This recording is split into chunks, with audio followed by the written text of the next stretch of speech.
We are gearing up for the runoffs. One of the runoff races we are covering is for the CEO of DeKalb County. Joining us is one candidate for that race, Larry Johnson. Thank you so much for being here with us. We appreciate it. I am glad to be here and glad that y'all are covering the race, which is wonderful. Well, it's something that a lot of people are interested in. Thank you. We want to get straight into it. I want to look at your numbers coming out of the general election. You got 34% of the vote. Yes. You were just about 9,000 votes behind the leading candidate there, Lorraine Cochran Johnson. But since then, you have been able to secure some endorsements from some notable people, Commissioner Hank Johnson, as well as even one of your other opponents, Steve Bradshaw. There you go. Yes. So what do you think that these endorsements, even though you did not come out on top, what does this speak to your message of the race that you're running here? It speaks a lot about experience. You know, like a reference and a job reference, you go to people, you get a reference, and they understand the job and the responsibilities of what you're doing. And I just love it because they are people who are in the field of governance who understand about delivering services to people, and they chose me to endorse because I've worked with them. I've experienced, I'm a grassroots guy. I've been on the ground for 22 years, and so I've connected with the people from going from the grassroots to the grass tops, going from just hanging out on the street, doing walking town hall meetings, just connecting with people, helping families fight who've been fighting evictions in their community, building a trail named after Michelle Obama, first trail in the country, and it's going to be great. And so showing people that I'm here to connect them, and then also I was the president of the National Association of Counties. I represented 300 million Americans. That means I got elected from people from all 50 states. And I had a chance to do the American Rescue Plan, which is $65 billion that came to each county. And DeKalb got $143 million that led to helping at least families who've been evicted, helping small businesses who needed help, doing gift cards for COVID. I even established our own testing center at South DeKalb Mall when everybody's saying essential workers needed help, but they couldn't even get a test because they had to have a primary care physician. I said no. They should be able to get a test when they needed it. And we tested over 30,000 people right there at South DeKalb Mall where people live, and did over 8,000 vaccines. And that was before it was popular because that's my background, public health. Absolutely. I want to ask you this. Obviously, we are headed into round two. Yes. Those are the rules of Georgia. That's right. Neither candidate got 50%. That's right. Do you think for round one, did the campaign fall short a little bit? Where do you all think that you could improve going into round two to take that number one place? Well, I tell people all the time, 54% of the people didn't vote for my opponent. So that's a majority. And so securing Steve Bradshaw, Commissioner Bradshaw's endorsement, and then the momentum we have with the endorsements you have from Leader Abrams to a Congressman Hank Johnson, even got Nikema Williams of Congress. I got 2 sitting Congress people. Then having our, what I would call our state Senate delegation. But I think still the most important vote is still working with our people. And I mean, they have come out, they told me, we're coming back to the polls, Larry. We believe in you. You've been here for us. You've made a difference in our community. And so I just see it as a good sign that it's time to do it. It's just like the playoffs. You win one game don't mean you win the series. So we were in it to win it, and that's why we have positioned pretty well. And I tell people, when I first got elected in 2002, I made it to the runoff by 140 votes. Lost every precinct but one. I had 3 weeks to turn it around, and we won by 70%. God is good.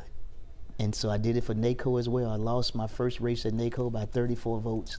Came back the next year and won it, because you never give up. I mean, I'm from the south side of Chicago, 2 teenage parents. Statistically, I'm not supposed to be talking to you at all. But I got some people that didn't give up on me. Had a chance to go to University of Illinois with a 12 on the ACT and made it out there and graduated with a bachelor's in public health, and then had the nerve to go to grad school and ended back here with a lovely wife who went to Emory Law School.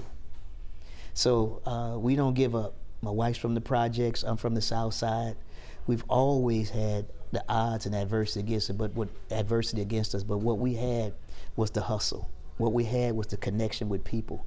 what we had was a belief that God will make a difference in our lives if we continue to be true to helping people. And that's what we've done for 22 years, the longest serving commissioner in DeKalb County's history. Well, Commissioner, let me ask you this. If the voters decide to put you in that seat, Yes. what does your day one look like? My day one looks like, first of all, I want to thank the voters. You're going to see me at the shopping malls, gas station, convenience store, hanging out just saying thank you, thank you, thank you. Now it's time to get to work. The second part is to connect with our county commissioners, because individuals win trophies, but teams win championship. You got to partner and collaborate and build the team. And then I'm not putting them in no particular order, but you also got to understand the people who deliver the day-to-day services. I'm gonna go by my sanitation department and talk to them. I'm gonna go to the police department, 911, and to connect with them to let them know what we're gonna do, what's the vision is, that we gotta put the people continuously first. And I want to talk about customer service. How do we do that together? We got to fill these potholes. We got to pave the roads. We got to make sure our Parks and Rec department is connected to our young people. We're losing them because they don't have the passion is not there. And so we got to make sure we provide that passion to make sure our rec centers become wellness places, because I don't believe in at-risk kids. Everybody's had promise to me. And then I'm gonna go by my seniors. You got to go see your seniors, because they're the ones who've been with me for years. And I tell people, you look at the race, you look at how it turned out. South DeKalb overwhelmingly picked me. South DeKalb overwhelmingly picked. Look at the data, they will tell you, because they know I'm a change agent. They know I'm gonna take care of their business. They know I'm ethical. They know I stand about results. And I care about our people because I'm an intergenerational leader. I mean, I had one group called Under 21. They got nominated for a Grammy out of DeKalb County, nominated. Then one little lady got tried out for The Voice. So I've shown how we can connect the dots. And so my day one is gonna be like day 10 in one, because I'm not gonna be behind that desk. It's about economic development, making sure our public safety is the best paid, best trained, best prepared, working on mental health. Being in public health, I understand we're one crisis away, you and I, one incident away. But what services are available to make sure that we have some help for our young people and our seniors and everybody in between? You can see it on the street. People are walking around needing help because we don't have the services. But I want to make sure I provide those services around health, economic development, prevention, public safety, and making sure our infrastructure is strong. And I'm glad that you hit on that, because that takes me into my next question, which has to do with infrastructure and, of course, health, and that is drinking water. In an interview with our Christy Diaz, Mr. Michael Thurman, who is heading out, he said that priority number one, likely the top issue for the next CEO that you will face, is rehabilitating and refurbishing the Scott Candler water treatment plant. A treatment plant that you know has been in service well over 8 older decades, than me, right? But than most people. So what does your plan look like to make sure that DeKalb County has clean drinking water? First of all, understanding that you keep that a priority. One of the best things Mike Thurman did was he kept that water and sewer at the 6th floor. That's where the CEO office is. Every day he had to walk past it and be reminded this was a priority. I'm going to do that. That's going to be a priority, because safe, clean drinking water allows not only for, I call, a healthy life, but also is the economic lifeblood for economic development for small businesses in our community. So you have to have water, flushing the toilet, washing your dishes, drinking. You got to have those things in motion, and so that will continue to be a priority. But I don't think I'm a physics man. I believe everything is well, I would say interrelated. You got to focus on violence prevention. I'm gonna have an Office of Violence Prevention on the 6th floor as well, because we have to prepare our young people to deal with conflict management and resolution, and making sure that they have the skill set that they need to make it. So you don't have to, I can walk and chew gum at the same time. I am a living example of how you can do both.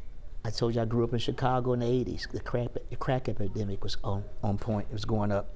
2 teenage parents. Our Chicago school system was labeled some of the worst schools in America. I had all these labels of how things wouldn't work.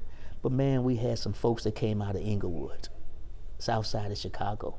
And I believe that in our people, so I can walk and chew gum at the same time. My master's in public health allows me to focus on the environment, to focus on education, to focus on violence prevention. And then we got to deal with the next pandemic that may pop up. You got H5N1 that's just coming around us. How do you deal with that new bird flu? How do you know about the vectors, the hosts, and all those things? I already got those skills and know how to deal with it. I don't have to go consult a textbook to do that. I want to head back to the water question. Right. And if you could expand, Okay. what specific task can you take to start? Well, Mr. Thurman said he's going to start it before he gets out of office, something that he's been continuing to work on. But what are some of those? Is it going to take money? Is it going to take having crews come in, modeling the water sources from other sources? What are you thinking about actually, like the actions to take to make this happen? Well, I think you have to work, it's a couple of action steps. First, you got to continue to educate the public on how we need to repair our pipes and how important water is to businesses and our quality of life. You got to keep the education going. Then you got to look at the environmental factors. What is the engineering team that's in place to make sure that we can deal with this critical infrastructure? And making sure you have a team that are experts. I'm not the expert. You got to have people who understand engineering, who understands about water quality, who understand what does it take to build another plant. I was here when we did the Snapfinger plant. I got in office. That plant is 2 Super Bowls with what I call stadiums where you can fill it up with water. That's now in my district. So I understood the nuts and bolts and the steps that it took to get to the having one. It's the second largest wastewater treatment center in the world. Right there off by Narby J. Harris, right there in our area, in our community. So you're getting somebody who's experienced, who understands the environmental aspects, who understands the health aspect. And so I will continue to work from that end, from education, the environmental modifications, make sure we have a good team in place, because you got to continue to educate the voters. And then it's not going to be just, okay, let's go back to the voters and get the money. Remember, I was president of all the counties in the nation. I have relationships with Joe Biden. I helped him pass a $973 billion bipartisan infrastructure act. That's $973 billion. So I'm gonna be the one to help go and get that money from the federal and state level, because you have to have those federal partnerships and state partnerships to get it done. So to be funding, education, and working on an environmental modification team and bringing all those facets together, because I'm the coach. The buck stops with me. Now on the funding question, Mr. Thurman has suggested to have a water and sewage rate increase. Do you agree with that? I want to review that first, because that's not the first thing I'm going to look at, is how we're going to increase the rate to our voters, our taxpayers. So I need to review what he's doing and to get the study. And I want to, like I told you before, I'm going to go to the federal partners and the state partners, because remember, half of 285 is in DeKalb. We got 675, we got 78, we got 70, you got to come here to get to 85, 75. I got I-20. I'm 12 minutes from the world's busiest airport. So we are a regional and a state hub for economic development. And I want to ask our partners to help us first before I go to the taxpayers and ask them to foot the bill. But you would not be opposed if it gets down to that? Yeah, oh yeah. You got to look at everything, but that's not my first option. And I want my people to know that. It's never been my first option. And I want to make sure that we have delved into all the things we have to delve into before we have to just say, let's go ask for a penny or two from the taxpayers. I want to ask you this. You have a extensive background in public health. Yes, ma'am. It's a passion of yours, Yes. clearly. What are some of those passion projects that you would take on if you do get this seat? Oh, wow. Man, one of them is to make sure we complete the Michelle Obama Trail. I started that about 12 years ago. It goes from Moreland Avenue now to Waldriff Road, and I just got funding from Hank Johnson, Congressman Johnson, Williams, Ossoff, and Warnock to connect it to 155. And now you'll be able to go from Moreland Avenue all the way to Stonecrest, 22 miles, bike it, ride it, walk it. And guess what? I want to be able to add to the Civil Rights Trail, because part of the Michelle Obama Trail goes past the Barack Obama Elementary School, the first school named after him from the ground up. and also the Martin Luther King High School. So I want to put placards there so people can understand the history, the civil rights history in our community, why they walking for wellness. The other part is just working our library system. It's very key. Our library system is a cultural center. It's a job center for people. It's a place where people go to learn and literacy is increased. I'm going to build on the assets that we have already that we can work on. Of course, I'm a sidewalk man. I was a tie-breaking vote for sidewalks in our area. So infrastructure and equity going to always be key to what I want to do in our community. And I'll build everything around our health. Your health is your wealth. And so you can have all the money in the world, but if you don't have good mental health or your physical health is failing, that's not going to mean anything to you. And so my job is to make sure I'll be a capacity builder and make sure things that happen.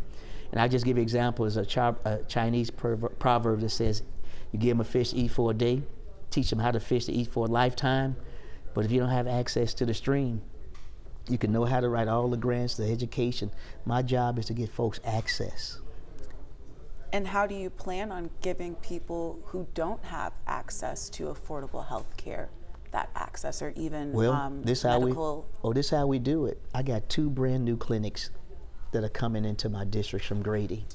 One on Candler Road and one on the far end in the Flat Shoals. It's going to be a full service clinic, mental health, primary care, nursing, all those things right there in your community that you can use free of charge in your community. And these are areas that have high health disparities, from diabetes to high blood pressure.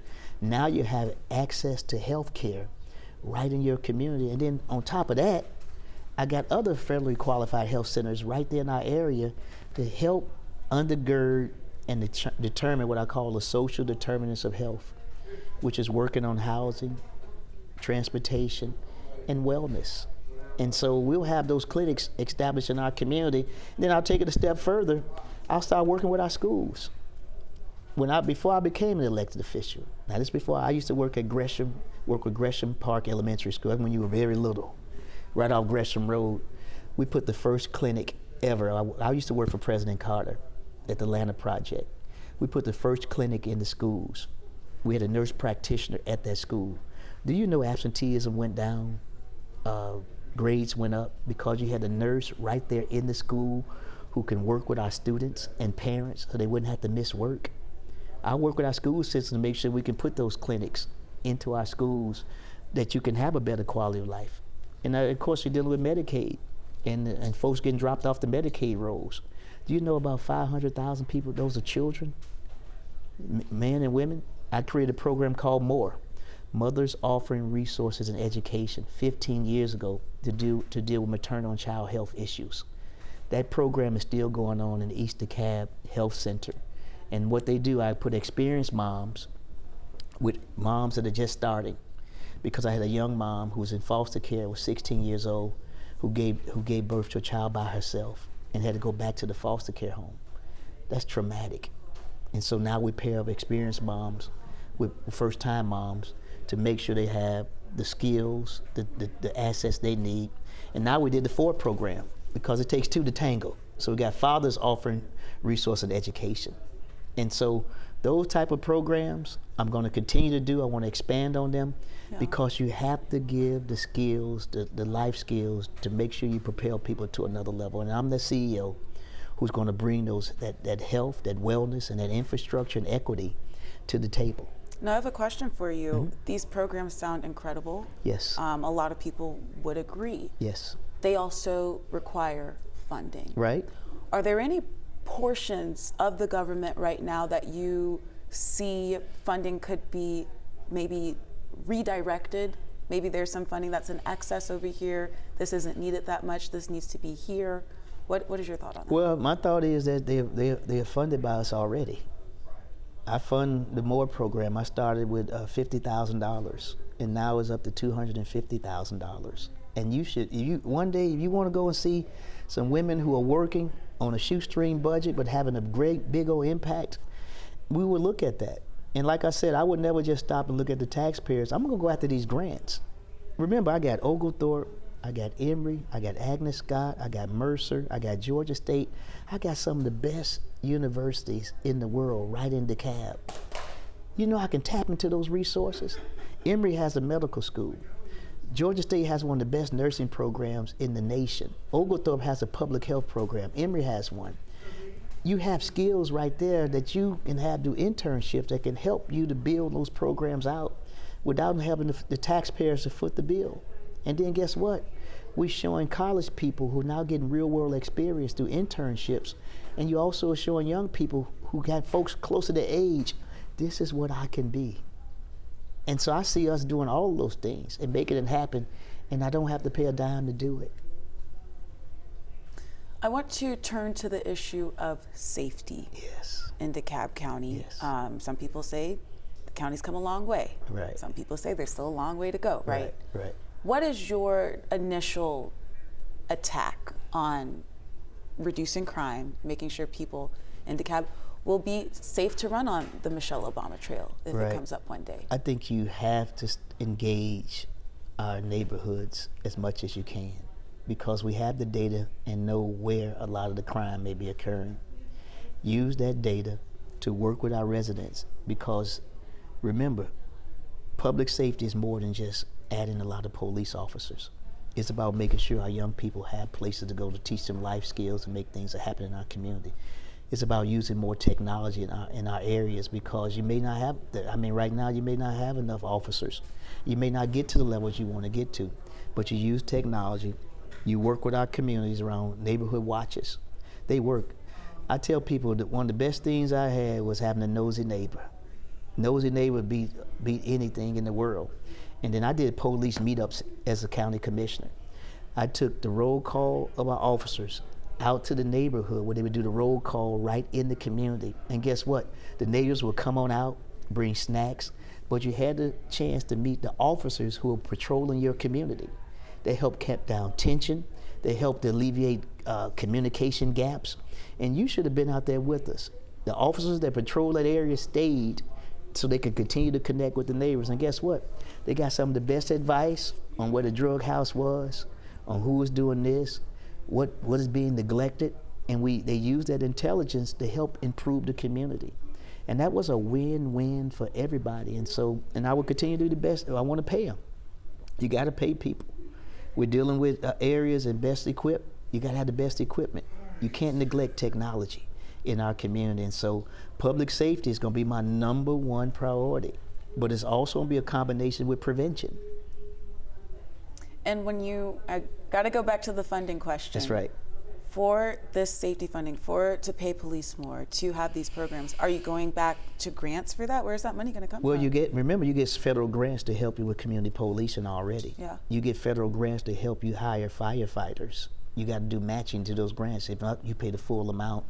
But the other part is what makes DeKalb unique is that we pass a police millage rate that's uniquely just for public safety. If you go back and look at the record, we were the first county in the state to do that. So I got to make sure that at some point, if the taxpayers, we get to the point we need to, you could just put designated funds right into that millage rate just for police and public safety. It won't go towards other stuff in the budget. It will go just for it. And just look at our tax bill. You got a police millage rate. The only county in the state of Georgia where we can specifically set aside money just for public safety. And that's what I can use as my opportunity to enhance the pay, to enhance technology, to enhance other benefits and things that we need to do in our community. And so you don't take no options off the table, because you don't know. We didn't know COVID was coming up and how it was going to do for us in our community. We didn't know. And so I'm a pragmatic, realistic elected official who's been there 22 years. And I'm a hustler, so I'm always looking for a way to find ways to do stuff with little or no money. Because that's what the taxpayer put me in. They put me back in office 6 times because they know I'm looking out for their best interests. Now I have one question to sum up our conversation. Okay. Something that voters will be listening to. Right. On June 18th, why should voters mark your name over your opponent, Lorraine Cochran-Johnson? They should mark my name because experience still matters. You want somebody at the helm who's been through a great recession, who's been through about 2 or 3 government shutdowns, who's got us, went through HIV, AIDS, H1N1, avian, Ebola, and through COVID. Someone who understands how to work intergenerationally. I created the first intergenerational center in the Southeast, 30,000 square foot facility that brings all generations together. They want somebody who's been a leader at the national level, at the state level, who understands the nuts and bolts of county government, who are looking to build on the assets of our people. There's no at-risk young people. They're all at promise. And so Larry Johnson is going to be fiscally conservative. We're going to put public safety first, because like you said, if you can't go to the park and feel safe, you can't go to the grocery store and feel safe, public safety will be my #1 priority. And we'll talk about infrastructure and equity in our community, from trails to bike paths to sidewalks. And so I'm the one who can get it done. I've been elected 6 times. People bought me back. And we won South DeKalb, the area that folks are talking about the most change in. They picked the true change agent, which is Larry L.J. Johnson. Mr. Johnson, thank you so much for coming on the Georgia Vote. Oh, I appreciate you. Thank you, Georgia Vote. And just thank you for really wanting to get the word out, because without programs like what you're doing, people won't know that we are having a runoff. Well, now they know. Yes, right. And we wish you the best of luck in your race. Appreciate it. Thank you so much.